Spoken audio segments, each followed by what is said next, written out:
បាទសូមគោរពជំរាបសួរដល់បងប្អូននិងបណ្ដាញសង្គម YouTube ជាទីស្រឡាញ់រាប់អាន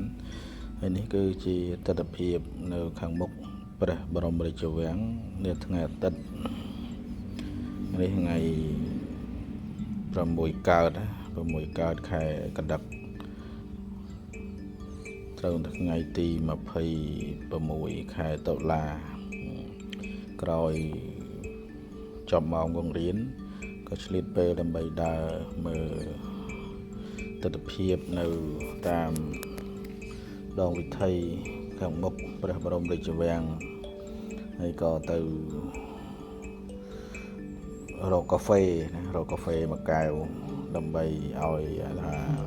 អារម្មណ៍ហ្នឹងវាស្រស់ស្រាយក្រោយពេញការងារណាឥឡូវនេះខ្ញុំបានដើរមកដល់មុខវាំងហើយដល់មុខវាំងបាទដើរពេលព្រឹកទេប៉ុន្តែថ្ងៃនេះតាក់ដើរពេលព្រឹកមើលទស្សនវិជ្ជាខាងមុខព្រះបរមរាជវាំងយ៉ាងណាដែរហើយការធ្វើដំណើរព្រឹកនេះគឺធ្វើដំណើរ3នាក់ណាគ្រូបាលីនោះម្នាក់ទៅ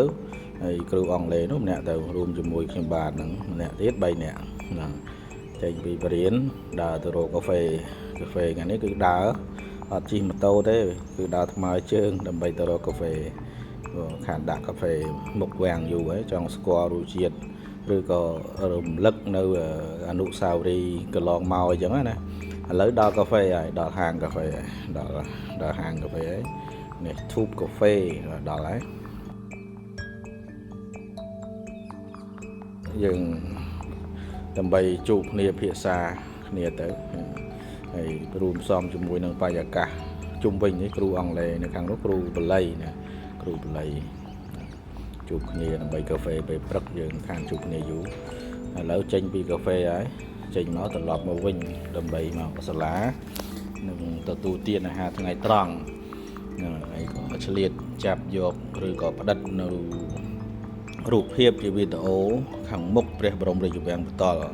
ហើយទាំងនេះ Walk Street ទៀតនេះប៉ុន្តែដល់តែល្ងាចម៉ោង5ហើយហ្នឹងគឺចាប់ដើមបិទផ្លូវ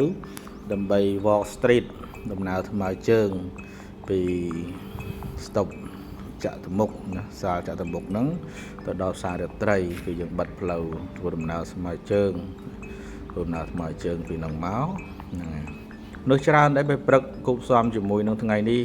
អាកាសធាតុមេឃស្ទុំអញ្ចឹងទៅក៏វាមិនសូវក្តៅដែរហើយឃើញជាបរិវត្តយើងមកលេងច្រើនដែរណាក្រោយវាថាពីសម្រាប់ពីការងារណានេះថ្ងៃអាទិត្យអញ្ចឹងទៅគាត់ឆ្លៀតពេលនាំលក្ខណៈគ្រួសារគាត់នឹងដើរលេងអញ្ចឹងទៅណាដើម្បីទស្សនាកម្សាន្តនៅបរិយាកាសខាងមុខព្រះបរមរាជវាំងឬក៏តាមដងទន្លេអញ្ចឹងទៅតាមចំណង់ចំណូលចិត្តរបស់គាត់អីចឹងណាហ្នឹងហើយក៏ចូលហូបអីចូលដាក់កាហ្វេមួយកែវអីចឹងទៅកាហ្វេមួយកែវឥឡូវនេះខ្ញុំដើរត្រឡប់មកវិញហើយណាមកតាមផ្លូវខាងមុខព្រះបរមរាជវាំងហើយសូមបញ្ជាក់ផងដែរថា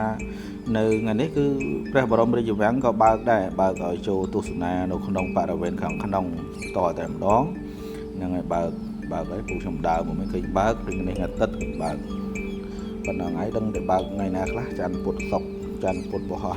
សុក្រសៅរ៍ហ្នឹងបើកថ្ងៃណាខ្លះខ្ញុំខានចូលយូរដែរប៉ុន្តែថ្ងៃនេះថ្ងៃអាទិត្យហ្នឹងខ្ញុំដើរកាត់មកហ្នឹងឃើញបើកហើយបើកបងប្អូនអាចចូលទស្សនារូបភាពខាងក្នុងនិងបរិវេណខាងក្នុងនៃព្រះបរមរាជវាំងហ្នឹងគឺដើម្បីបដូរបរិយាកាសមួយផ្នែកសម្រាប់យើងដែរហើយប៉ុណ្ណឹងចុះសូមបងប្អូនទស្សនារូបភាពខ្លះនៃការផ្ដិតយកនៅរូបភាពជាវីដេអូដែលខ្ញុំបានថតនៅនេះសូមអរគុណសូមគ្រប់ជម្រាបលាឲ្យបងប្អូនដែលតើបានចុច Subscribe Channel ឬក៏ជាវ Channel របស់ខ្ញុំសូមជួយចុច Subscribe លើ Channel របស់ខ្ញុំចុចសញ្ញាកណ្ដឹងដើម្បីទទួលបានវីដេអូថ្មីទៅពិតមែនតើទៅគឺវីដេអូអប់រំទេនៅក្នុង Channel នេះប៉ុន្តែខ្ញុំចង់បដូរបរិយាកាសមួយនៅខាងមុខព្រះបរមរាជវាំងដើម្បីបងប្អូនទស្សនាកម្សាន្តនៅថ្ងៃអាទិត្យនេះបាទសូមអរគុណសូមគោរពជម្រាបលា